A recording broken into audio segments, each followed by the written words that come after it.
ಪರಮಪೂಜ್ಯ ಸ್ವಾಮೀಜಿಯವರು ಆರೋಗ್ಯದ ತೊಂದರೆಯಲ್ಲಿ ಕಳೆದ ಒಂದು ತಿಂಗಳಿಂದ ಅವರಿಗೇನು ಚಿಕಿತ್ಸೆಯನ್ನು ಪಡೀತಾ ಇದ್ದಾರೆ. ನಿನ್ನೆಯಿಂದ ಅದರಲ್ಲೂ ವಿಶೇಷವಾಗಿ ಅವರ ಒಂದು ದೀಕ್ಷೆಯನ್ನು ಪಡೆದ ನಂತರ ಅವರ ಸುದೀರ್ಘವಾದಂಥ ಒಂದು ಪೀಠಾಧ್ಯಕ್ಷರಾಗಿ ಕೆಲಸವನ್ನು ನಿರ್ವಹಣೆ ಮಾಡಿರ್ತಕ್ಕಂಥ ಅವರ ಒಂದು ಪುಣ್ಯಕ್ಷೇತ್ರದಲ್ಲಿ ಆಸ್ಪತ್ರೆಯಿಂದ ಅವರು ಪ್ರತಿನಿತ್ಯ ವಾಸ ಮಾಡತಕ್ಕಂಥ ಸ್ಥಳಕ್ಕೆ ವೈದ್ಯರುಗಳು ಅಂತಿಮವಾಗಿ ನಿರ್ಧಾರ ಮಾಡಿ ಇಲ್ಲಿ ಅವರಿಗೆ ಚಿಕಿತ್ಸೆಯನ್ನು ಮುಂದುವರಿಸೋಣ ಅಂತಕ್ಕಂಥ ನಿರ್ಧಾರ ಮಾಡಿ ಇಲ್ಲಿ ಕರ್ಕೊಂಡು ಬಂದ ನಂತರ ವೈದ್ಯರಿಗೂ ಅಚ್ಚರಿ ಆಗ್ತಕ್ಕಂಥ ರೀತಿಯಲ್ಲಿ ಅವರ ಮೂಲ ಸ್ಥಾನದಲ್ಲಿ ಇವತ್ತು ಚೇತರಿಕೆಯನ್ನು ಏನು ಕಾಣ್ತಾ ಇದ್ದಾರೆ ವೈದ್ಯರುಗಳು. ಇವತ್ತು ಏನು ಅವರನ್ನ ಚಿಕಿತ್ಸೆಯನ್ನು ಕೊಡಬೇಕಾದರೆ ವೆಂಟಿಲೇಟರ್ ಮೇಲೆ ಕಳೆದ 12-13 ದಿವಸಗಳಿಂದ ಅವರಿಗೆ ಚಿಕಿತ್ಸೆಯನ್ನು ಮುಂದುವರೆಸಿದ್ರು.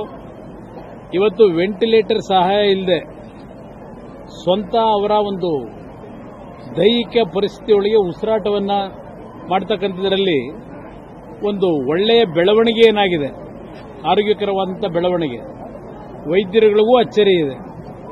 ಇವತ್ತು ಆರೋಗ್ಯದಲ್ಲಿ ಸ್ಥಿರತೆಯನ್ನು ಏನು ಕಾಣ್ತಾ ಇದ್ದೇವೆ. ಇವತ್ತು ಎಲ್ಲಾ ರೀತಿಯಲ್ಲಿ ಒಂದು ಉತ್ತಮವಾದಂಥ ರೀತಿಯಲ್ಲಿ ಚಿಕಿತ್ಸೆಯನ್ನು ವೈದ್ಯರುಗಳು ಕೊಡ್ತಕ್ಕಂಥದ್ದು ಬೇರೆ. ಆದರೆ ಪರಮ ಪೂಜ್ಯರಿಗೆ ಇರ್ತಕ್ಕಂಥ ಯಾವುದೋ ಒಂದು ದೈವಿ ಶಕ್ತಿ ಏನಿದೆ, ಆ ದೈವಿ ಶಕ್ತಿ ಅವರ ಈ ಒಂದು ದೈಹಿಕ ಪರಿಸ್ಥಿತಿಯ ದೈಹಿಕವಾಗಿ ಅವರು ಕ್ಷೀಣಿಸಿದ್ರು. ಯಾವುದೋ ಒಂದು ಶಕ್ತಿಯ ಒಂದು ಪವಾಡದಲ್ಲಿ ಅವರ ಒಂದು ಆರೋಗ್ಯದಲ್ಲಿ ಚೇತರಿಕೆಯನ್ನು ನಾವು ಪ್ರತಿ ಕ್ಷಣದಲ್ಲಿ ಕಾಣ್ತಾ ಇದ್ದೇವೆ.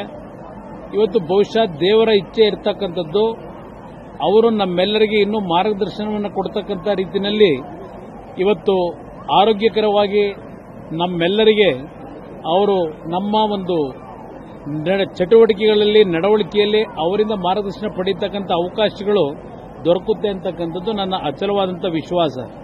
ಇದು ಒಂದು ಪವಾಡದ ಒಂದು ಘಟನೆಗಳು ಅಂತಕ್ಕಂಥದ್ದನ್ನು ನಾನು ಹೇಳಲಿಕ್ಕೆ ಬಯಸ್ತೀನಿ. ಅವರ ಭಕ್ತಾದಿಗಳಿಗೂ ಹೇಳ್ತೀನಿ, ಯಾರೂ ಗಾಬರಿ ಆಗಬೇಡಿ.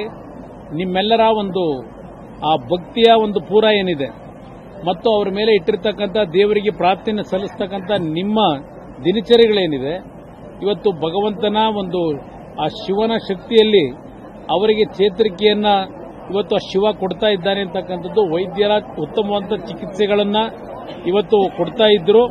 ಯಾವುದೋ ಒಂದು ಪವಾಡದ ರೀತಿಯಲ್ಲಿ ಅವರಿಗೆ ಚೇತರಿಕೆಯನ್ನು ನಾವು ಅವರು ಕಾಣ್ತಕ್ಕಂಥದ್ದು ನೋಡ್ತಾ ಇದ್ದೇವೆ. ಈ ರೀತಿಯ ಪವಾಡ ನಾನು ನೋಡೋದಿರಲಿ, ವೈದ್ಯರಿಗೆ ಇವತ್ತು ಒಂದು ರೀತಿಯ ಅಚ್ಚರಿ. ಅವರ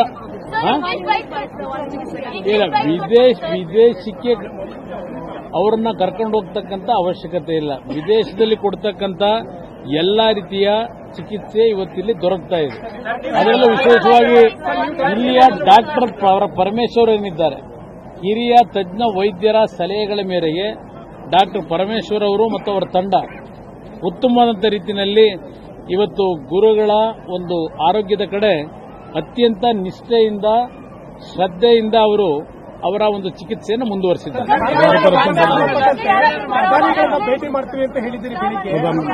ನಾನು ಹಿಂದೆ 2006-2007 ಮುಖ್ಯಮಂತ್ರಿ ಇದ್ದಾಗಲೇ ಅವತ್ತಿನ ರಾಷ್ಟ್ರಪತಿಗಳು ಅಬ್ದುಲ್ ಕಲಾಂ ಅವರಿಗೆ ಮನವಿ ಮಾಡಿದಂಥದ್ದನ್ನು ನೆನಪು ಮಾಡಿಕೊಡ್ತೇನೆ. ಅವತ್ತಿನ ದಿನವೇ ನಾನು ಅಬ್ದುಲ್ ಕಲಾಂ ಅವರಿಗೆ ಪರಮ ಪೂಜ್ಯರಿಗೆ ಭಾರತ ರತ್ನ ಪ್ರಶಸ್ತಿಯನ್ನು ನೀಡತಕ್ಕಂಥದ್ರ ಮುಖಾಂತರ ಅವರ ಸೇವೆಯನ್ನ ಗುರುತಿಸಬೇಕು ಅಂತಕ್ಕಂಥದ್ದನ್ನ 12 ವರ್ಷಗಳ ಹಿಂದೆನೇ ನಾನು ಮನವಿ ಮಾಡಿದ್ದೇನೆ. ಇವತ್ತು ಪ್ರತಿಯೊಬ್ಬರಲ್ಲೂ ಇವತ್ತು ಭಕ್ತರಲ್ಲಿರ್ತಕ್ಕಂಥದ್ದು ಮತ್ತು ಪ್ರತಿಯೊಬ್ಬ ವ್ಯಕ್ತಿಗೆ ಅವರ ಭಾವನೆಗಳಿರ್ತಕ್ಕಂಥದ್ದು ಇವತ್ತು ಪರಮ ಪೂಜ್ಯರು ಈ ನಾಡಿಗೆ ಕೊಟ್ಟಂತ ಒಂದು ಅವರ ಒಂದು ಧಾರ್ಮಿಕ ಕ್ಷೇತ್ರದ ಕೊಡುಗೆಗಳು, ಶೈಕ್ಷಣಿಕ ಕ್ಷೇತ್ರದ ಕೊಡುಗೆಯ ಹಿನ್ನೆಲೆಯಲ್ಲಿ ಅವರಿಗೆ ಒಂದು ಭಾರತ ರತ್ನ ಪ್ರಶಸ್ತಿ ಸಿಗಬೇಕು ಅಂತಕ್ಕಂಥದ್ದು ಎಲ್ಲರ ಆಶಯ ಏನಿದೆ, ಕರ್ನಾಟಕ ರಾಜ್ಯದ ಜನತೆಯ ಆಶೀರ್ವಾದ. ಈ ನಿಟ್ಟಿನಲ್ಲಿ ಪತ್ರವನ್ನು ಬರೆಯೋದಷ್ಟೇ ಅಲ್ಲ, ಇವತ್ತು ಒಂದು ಚಾನೆಲ್ನಲ್ಲಿ ಆಂದೋಲನ ಏನೋ ನಡೆಸ್ತಾ ಇದ್ದೇವೆ ಅಂತಕ್ಕಂತ ಹೇಳಿದ್ರು. ಅಭಿಯಾನವನ್ನ ನಡೆಸ್ತಾ ಇದ್ದೇವೆ ಅಂತ ಹೇಳಿ ಅದು ಉತ್ತಮವಾದಂಥದ್ದೇ.